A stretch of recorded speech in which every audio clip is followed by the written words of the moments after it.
দিনটা ছিল 17 ডিসেম্বর, বিয়ে বাড়ি বলে কথা। তাই বুঝতে পারছি তোমাদের সাথে ভাবলাম চলো একটা গেট রেডির ভিডিও শেয়ার করা যাক। আর এই দেখো, প্রত্যেকবার কোথাও যাওয়ার টাইমে আমার মনে হয় যে আমার কাছে পরার মতন কোনো ড্রেসই হয় না, আর কি পরে যাবো অনেক বেশি কনফিউজ ছিলাম। তারপরে ফাইনালি এটা সিলেক্ট করেছি আর এটা পরছি। এটা কিন্তু তোমরা দুর্গাপুজোর সময় এই ড্রেসটার ভিডিও তোমরা তো অনেকেই দেখেছিলে, তো আবারও এটাই পরেছি। আমার খুবই ভালো লাগে এই জামাটা। তো এখানে একদম সিম্পলে মেকআপ রাখছি। আর এমন ওয়েদার, এখন দেখো বাইরে গেলে ঠান্ডা লাগবে কিন্তু ভিতরে গরম লাগছে। এদিকে দেখো আমার ঘরের কি অবস্থা, দেখতেই পাচ্ছ। যখন আমি সাজি তখন আমার ঘরের অবস্থা এমনই থাকে।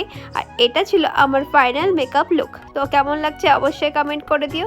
দেন আমরা সবাই মিলে চলে গেছি বিয়ে বাড়ি। আর ওখানে গিয়েও আমি চাদর নিয়ে গেছিলাম। তারপরে ফটো তোলার জন্য একটু থোড়া সাথে ফটো খিচনা বানতা হয় না, তারপর নিয়ে নিয়েছি এখানে একটু ফুচকা। তারপর কি আমি আর মা একটা ছবি টবি তুলে চলে গেছিলাম ভিতরে খাওয়া দাওয়া করতে। তো খাওয়া দাওয়া করে এসেছি আর তারপর লেগেছে আমার ভীষণ ঠান্ডা। এদিকে মা ছিল সেলফি তুলতে ব্যস্ত। এখন যাবো বাড়ি, চলো দেখা হবে নেক্সট।